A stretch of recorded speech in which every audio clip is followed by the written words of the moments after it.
Je vote pour la science avec Isabelle Burgon.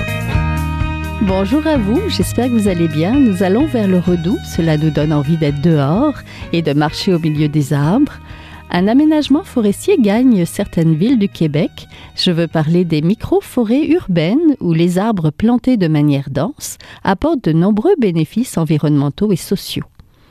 Les services écologiques de ces micro-forêts vont de la création d'îlots de fraîcheur à la purification de l'air, sans compter la captation du carbone et des eaux pluviales.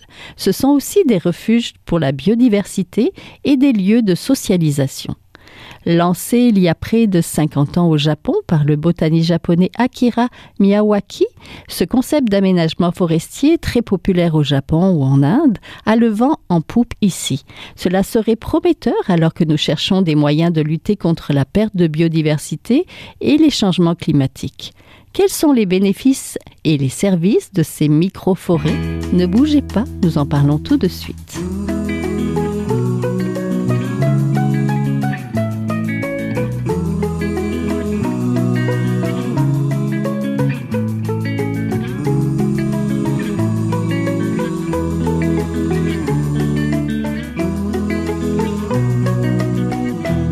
À Je vote pour la science, nous désirons vous emmener dans les micro-forêts urbaines. Ces plantations arboricoles gagnent du terrain en ville, à Montréal, à Candiac et dans d'autres municipalités du Québec.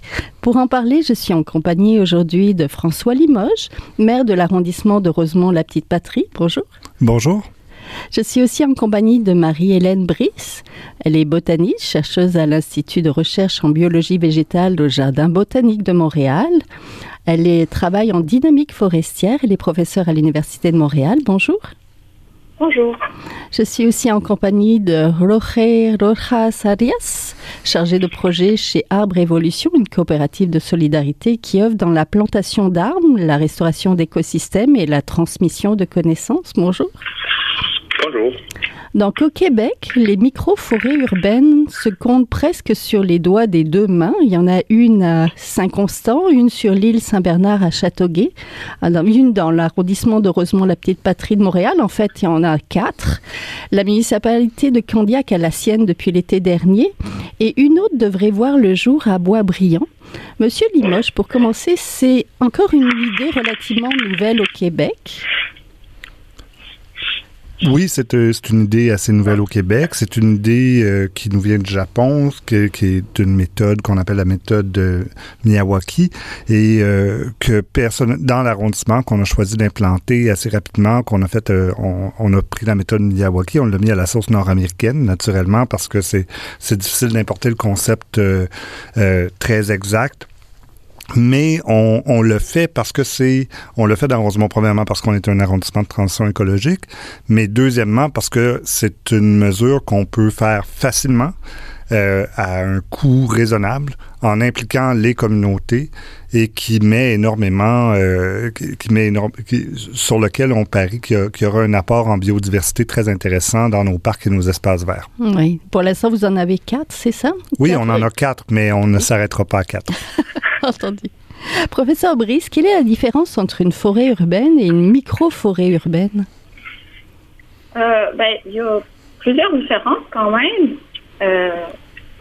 On peut regarder différents axes. Premièrement, il y a la taille. Bon, une micro-forêt, par définition, elle est petite.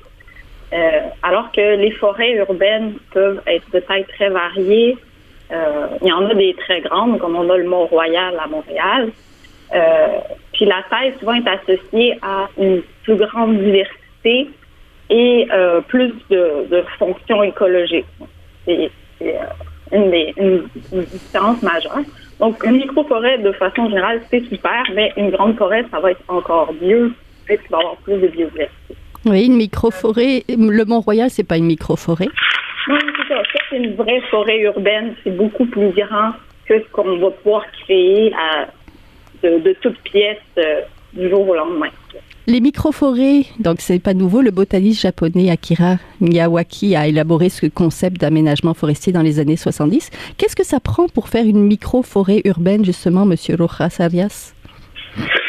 Oui, mais ça prend plusieurs étapes. Dans le fond, comme M. Lemaire a dit, c'est un processus souvent social.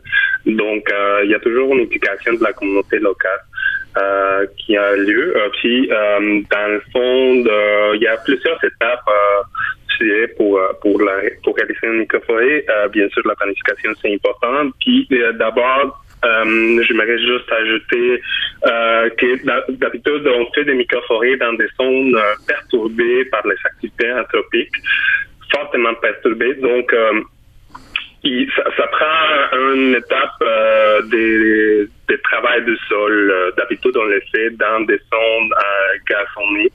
Donc, il y a une étape de détourbage, une étape d'ameublissement, puis d'amendement du sol.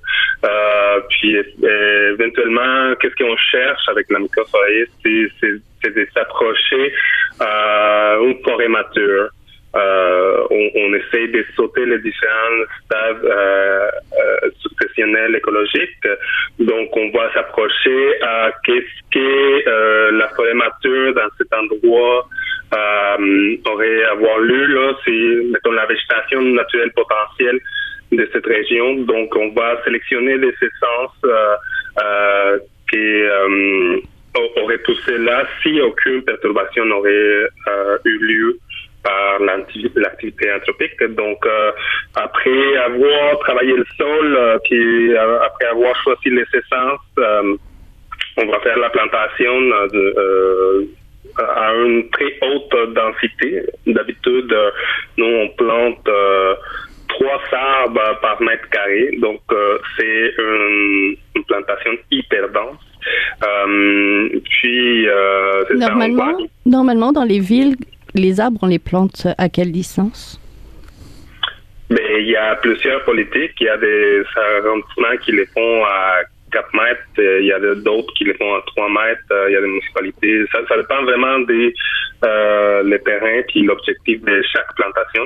Entendu. Mais dans les Entendu, ouais. on va aller voir peut-être, Monsieur Limoges, dans Rosemont Petite Patrie, vous les plantez normalement à combien, vos arbres? Ben, ça dépend si on les plante sur rue, ça dépend si on les plante dans les parcs, mais vous savez, traditionnellement, les arbres en ville, c'était pas de la forêt, là. C'est un arbre très espacé, entouré de pelouse, des fois entouré d'asphalte ou de béton. Alors, c'est pas une forêt urbaine très vigoureuse, c'est des arbres ornementaux. Je dis pas qu'ils n'ont pas de valeur écologique, là, mais ça reste l'équivalent d'une plante en pot. Alors, ce qu'on veut faire avec les micro-forêts qu'on plante et avec la plantation d'arbres qu'on fait en général dans les parcs depuis quelques années où on plante beaucoup d'espèces indigènes un peu plus rapprochées, c'est de renverser l'aspect plante en pot de la nature en ville. Alors, c'est de créer des milieux beaucoup plus naturels. Effectivement, on parle de 3 à 5 arbres, nous, par mètre carré. Alors, on est dans une densité exceptionnelle. C'est des tout petits sites. Ils sont pas énormes, ils sont grands comme le studio ici, à peu près. Mais ça pousse à une vitesse phénoménale. Et l'idée aussi, c'est de créer des milieux qui ne sont plus faits pour le loisir humain. L'aménagement des villes a toujours été fait pour que les humains se promènent, s'amusent, circulent partout. Les arbres étaient, comme on dit, décoratifs. Les gens pouvaient marcher entre les arbres. Là, on crée des milieux où l'humain n'aura plus sa place. C'est pour qu'il y ait de la biodiversité, c'est pour qu'il y ait de la nature, c'est pour créer des elles seront petites, mais des forêts très denses qui pourront abriter la vie. Oui. On a évoqué la méthode Miyawaki. Monsieur Rojas Arias, c'est quoi cette méthode-là?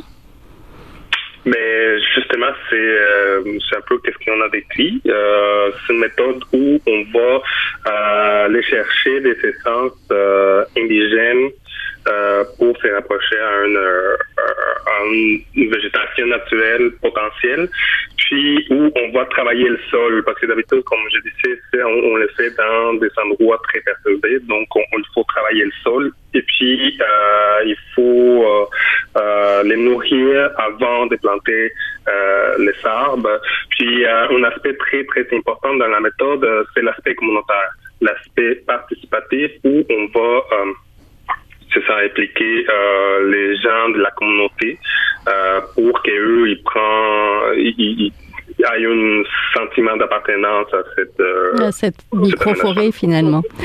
Professeur Brice, comment on aménage une micro-forêt urbaine du côté peut-être de la recherche? Et qu'est-ce que ça nous apprend, ces micro-forêts, quand on les plante? En fait, c'est une question, je pense, qui est encore en cours. On sait pas encore. Il y a très peu d'études scientifiques que j'ai vues qui ont vraiment permis de suivre. Ici, en Amérique du Nord, c'est très nouveau. C'est plus vieux au Japon, d'où ça vient. Mais ici, c'est totalement nouveau comme méthode. Donc, il reste beaucoup de recherches à faire pour évaluer les avantages et les inconvénients, l'efficacité. Puis, justement, grâce aux nouveaux projets qui sont en train de voir le jour à Montréal et ailleurs au Québec, on va être capable de réaliser des suivis pour essayer de documenter les bons coups et les échecs de ces méthodes-là. Est-ce qu'il y a des milieux plus propices que d'autres?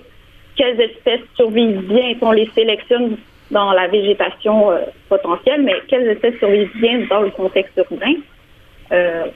Combien de temps c'est nécessaire d'entretenir? Après, là, on parle de 3 ans d'entretien, puis ensuite, ce serait des forêts autonomes, mais est-ce que c'est nécessaire de le faire pendant 3 ans ou il faut faire plus? Donc, il faudra mesurer tous ces impacts-là, puis aussi les bénéfices en termes de biodiversité, de carbone. Donc, on va pouvoir faire des études pour savoir, en fait, c'est quoi tous les avantages et aussi c'est quoi qu'il faut ajuster dans la méthode par rapport à la méthode originale. Oui, on dit souvent imiter la dynamique naturelle, mais en fait, ça serait peut-être présenté de manière trop simple parce que ça serait beaucoup plus complexe que ça. En fait, la dynamique naturelle est très lente.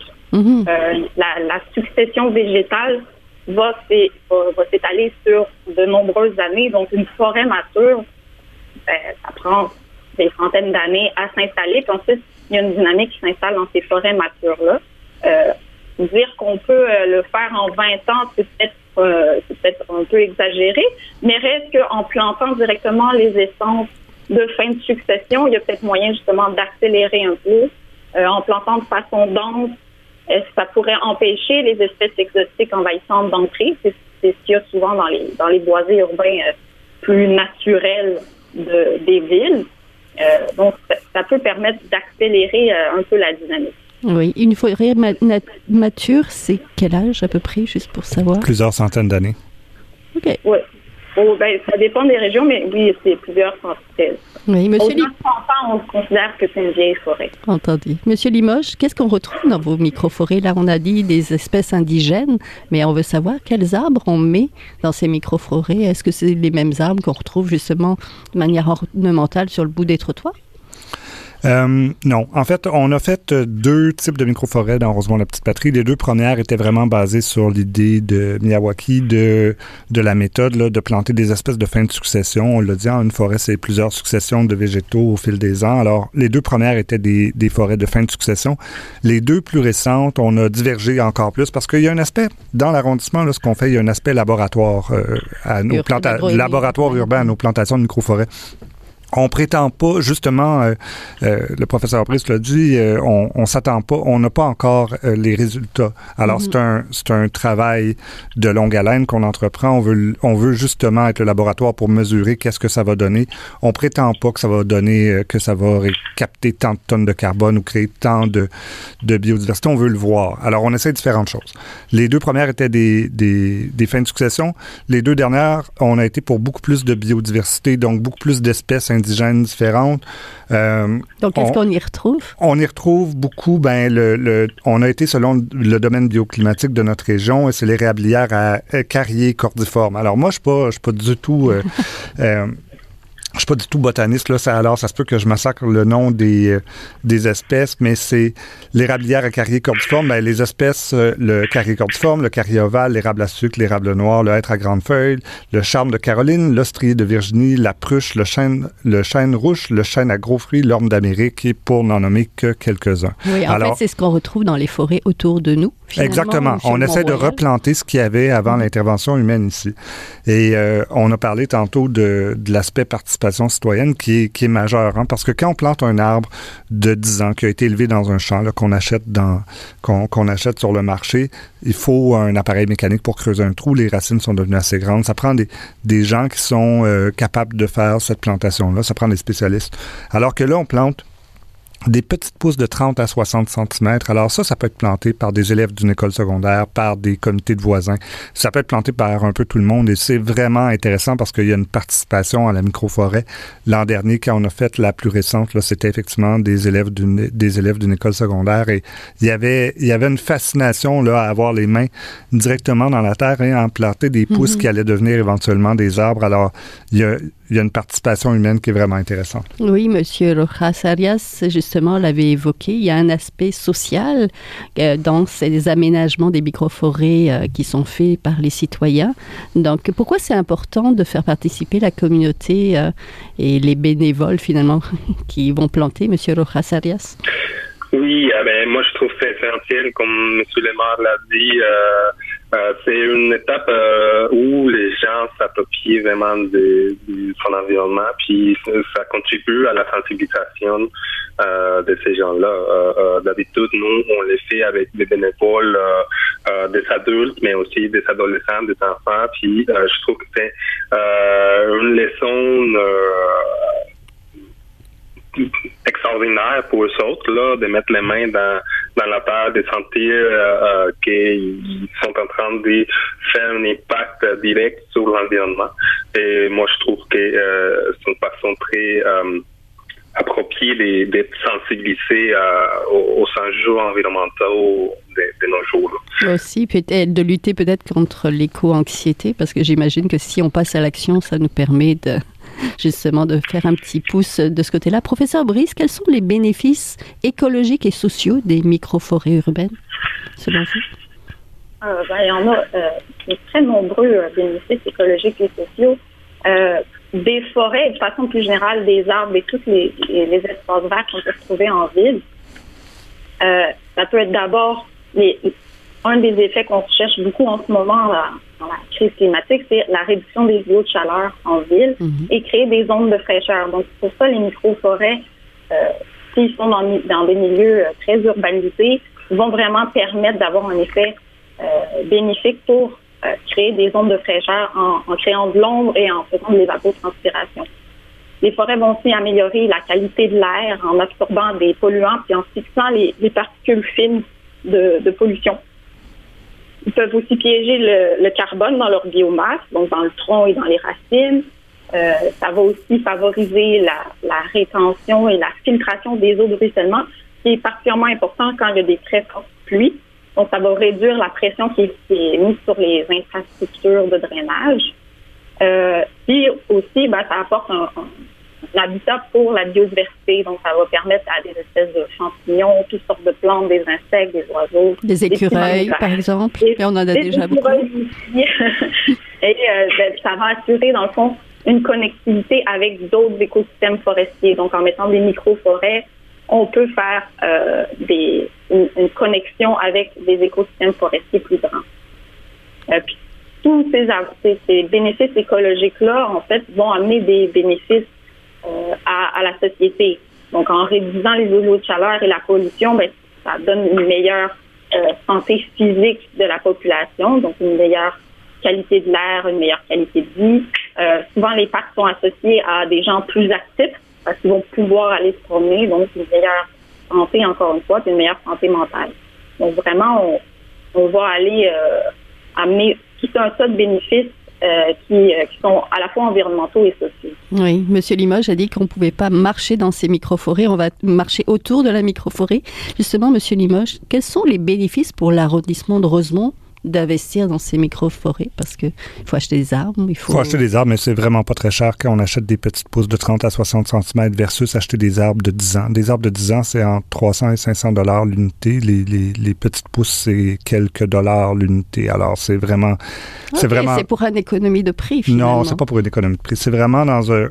Je donne l'ordre de grandeur parce que ça les rend faciles à faire. D'accord. Mais c'est pas pour ça qu'on les fait. On les fait pour des raisons de transition écologique puis de résilience climatique. Le réchauffement climatique est réel. Dans les villes, il est catastrophique. Dans des quartiers centraux comme la Petite Patrie où il y a très peu d'espace vert, le différentiel de chaleur l'été entre, par exemple, la 3e couronne de Montréal puis le cœur de Montréal, ça peut être de 10 degrés là, certaines nuits. Alors, ça prend... il faut adapter la ville au réchauffement. On n'a pas le choix. On vit avec le réchauffement climatique. Il est là. La crise climatique, elle est là. Alors, ça prend des actions tout de suite. Les microforêts, c'est pas en soi une solution, mais c'est parmi la boîte à outils de l'éventail de solutions. Et l'idée, c'est de reconnecter les gens avec des espaces un peu plus naturels. Ils pourront pas se promener dedans, mais ils pourront se promener autour. De toute façon, c'est pas immense, là. Ils n'auront pas à les contourner pendant... On parle de combien, généralement? Est-ce qu'un stationnement, 2 stationnements? En termes de cases de stationnement, là, ça fait à peu près 5-6 cases de stationnement, comme taille. Alors, c'est assez gros pour qu'il y ait une biodiversité qui s'installe. C'est ce qu'on souhaite. Oui. Mais c'est assez petit pour qu'on puisse la contourner en quelques secondes, là. Alors, mais l'idée, c'est vraiment de travailler sur un angle de résilience climatique, de créer de la nature, de la biodiversité, des îlots de fraîcheur, de ramener une plus grande diversité biologique dans la ville. Les microforêts ne sont pas la seule solution. Puis je tiens à le dire, dans l'arrondissement, on a aussi transformé nos parcs en prés fleuris, c'est-à-dire qu'on a fait plus de tonte de gazon sur à peu près 50% de la superficie. On garde des sentiers. On garde quelques aires de pique-nique, mais le reste, on laisse pousser pour les pollinisateurs. On fait des jardins d'agriculture urbaine, des jardins libres. On a réintroduit, vous savez, au Parc Maisonneuve, on a Biquette, on a même les moutons au Parc Maisonneuve. Alors, on est en train de travailler pour transformer l'arrondissement, réintroduire un aspect naturel des écosystèmes, puis de permettre à la population de reconnecter avec la nature en ville. Entendu. Justement, M. Rojas Arias, la microforêt, c'est une stratégie parmi d'autres. Il y a plein d'aménagements écologiques qui peuvent être bénéfiques aux municipalités et à leurs habitants, n'est-ce pas? Mais oui, bien sûr. C'est juste un outil parmi d'autres, une stratégie qui peut avoir un impact très rapide au niveau aussi de la séquestration de carbone, qui c'est bien sûr un autre des bénéfices de la forêt. Donc, c'est juste un outil parmi d'autres. Oui. Professeur Brice, pourquoi il faut faire attention aux chiffres sensationnels? On entend souvent qu'une microforêt pousse 10 fois plus vite qu'une forêt régulière ou emmagasine 30 fois plus de CO2. Oui, effectivement, il faut faire attention un peu à la publicité qu'on fait de ces microforêts. Moi aussi, c'est ça, je lis des chiffres qui peuvent être assez impressionnants. Mais bon, d'abord, il faut savoir à quoi on compare. C'est pas toujours clair. C'est quoi le point de comparaison? Puis, de ce que j'ai vu, les chiffres qui sont avancés, justement, le 100 fois plus de biodiversité, 30 fois plus de carbone, ont pas vraiment de fondement scientifique solide. Donc, il faut les vérifier. Il faut aller voir. Il faut voir aussi en milieu tempéré ici au Québec. C'est quoi les avantages, on peut les quantifier, mais il faut faire attention à ne pas survendre la nouvelle méthode. Il n'y a pas de magie dans la nature. On aimerait ça, pouvoir créer des forêts centenaires sur une place de parking en claquant des doigts, mais dans les faits, une forêt, ça prend du temps à mettre en place. Oui. Et c'est très dynamique, donc ça va toujours changer. Exactement. Là-dessus, on est absolument d'accord. Je peux juste être d'accord avec ce que le professeur Brice vient de dire parce que, effectivement, notre approche, c'est on le sait pas. On veut pas non plus, on pourrait partir dans cette microforêt est fantastique et va capter tant de tonnes de carbone. C'est sexy de mettre un petit panneau comme ça à côté d'une plantation quand on est une municipalité, mais on ne souhaite pas faire ça parce que le but, c'est on va le savoir plus tard. Oui, la recherche ne le dit pas pour l'instant. Exactement. Mais l'idée de le faire, c'est d'avoir un outil d'apprentissage, puis un laboratoire dans lequel on peut créer, innover et aussi s'amuser comme arrondissement. Alors, c'est une innovation qui est à la fois sociale, écologique, de transition écologique, urbaine, mais c'est vraiment intéressant, puis ça va permettre de voir effectivement où ça va nous mener. Entendu. Professeur Brice, je vais terminer avec vous. Comment les petits espaces verts urbains réagissent aux changements globaux? Je sais que ce sont vos recherches. Par exemple, les changements comme les changements climatiques ou le recul de la biodiversité. Oui, les milieux urbains sont particulièrement vulnérables aux changements climatiques. Parce que les villes, c'est déjà des milieux hostiles pour les plantes. Oui. C'est déjà plus chaud, plus sec, plus perturbé. Donc, les changements climatiques vont venir empirer la situation. Par exemple, avec les périodes de canicule, on le voit dans les derniers étés, ils sont en augmentation, puis ils sont appelés à devenir de plus en plus fréquents. Donc, comme on a eu l'année passée, par exemple, un canicule au mois de mai, ça peut être très dommageable pour les arbres. Comme on est en milieu urbain, mais souvent, c'est encore plus chaud que dans les milieux naturels. Donc, les arbres sont déjà stressés et risquent d'en souffrir encore plus. Mais bon, ces impacts-là ne se font pas sentir du jour au lendemain. C'est pas l'hécatombe à chaque canicule. Ça peut prendre plusieurs années avant qu'un arbre meure à cause d'un stress climatique, mais à la longue, avec l'accumulation des stress, les arbres pourraient vivre de moins en moins longtemps. Et ça peut aussi, pour les arbres qui sont plantés en cause de trottoir, par exemple, ça peut être encore plus difficile de survivre. En plus de ça, c'est sûr qu'en milieu urbain, avec les températures qui se réchauffent en hiver, ça peut permettre à des espèces exotiques, donc qui viennent d'autres pays, et à des insectes ravageurs de survivre. Donc, ils ne pouvaient pas survivre avant à cause de nos hivers froids. Là, les hivers deviennent de plus en plus doux. Ces espèces-là peuvent augmenter en abondance. On en a déjà beaucoup des espèces exotiques en ville, et puis là, elles pourraient être de plus en plus favorisées au détriment de nos espèces indigènes. Mais dans les micro-forêts, si on plante juste des espèces indigènes, il n'y aura pas la place pour ces espèces-là? Théoriquement, mais donc, c'est sûr que dans les faits, au bout d'un certain nombre d'années, les espèces exotiques sont assez résistantes à nos conditions. Les conditions sont difficiles en milieu urbain. C'est pour ça que c'est souvent ces espèces-là qui sont favorisées. C'est pas pour rien. Théoriquement, oui, c'est une forêt plus dense, c'est plus difficile à envahir. Donc, mais les insectes ravageurs sont quand même là dans les forêts naturelles ou dans les forêts urbaines. On peut avoir des problèmes aussi avec ces insectes-là qui vont augmenter dans les prochaines années. On le voit déjà, par exemple, avec la grille du frêne qui entraîne la mortalité de tous les frênes à Montréal. Donc, on peut avoir des nouveaux problèmes comme ça. Puis les micro-forêts ne seront pas épargnées. Donc, on espère créer des milieux assez denses, peut-être, pour éviter certains de ces dommages-là qui ne seront pas épargnés. Entendu. On va espérer, on va suivre tout ça, on va continuer à faire de la recherche. Puis pour l'instant, c'est une belle initiative, justement, à expérimenter. Donc, ça peut contribuer pour une ville à un aménagement vert un peu différent et intéressant aussi pour verdir la ville finalement. Donc merci beaucoup. On était en compagnie de Marie-Hélène Brice. Vous venez de l'entendre, elle est botaniste et chercheuse à l'Institut de recherche en biologie végétale au Jardin botanique de Montréal. On était en compagnie de Jorge Rojas Arias, qui est chargé de projet chez Arbre Évolution, et de François Limoges, le maire de l'arrondissement de Rosemont-la-Petite-Patrie, qui compte justement 4 micro-forêts. Je pense que c'est la municipalité qui en compte le plus. Merci beaucoup à tous les 3. Merci. Merci beaucoup. Voilà, c'est tout pour cette semaine. À la régie, Daniel Fortin. À la recherche cette semaine, Fanny Robarcher. À la réalisation micro, Isabelle Burguin. Je vote pour la science est une production de l'agence Science Presse avec Radio VM. Nous avons des rediffusions. Nous avons aussi une page de l'émission. Visitez-la. Si vous avez aimé cette émission, n'hésitez pas à la partager. Passez tous une très bonne semaine. Portez-vous bien. Jin Jiahua est un chercheur typique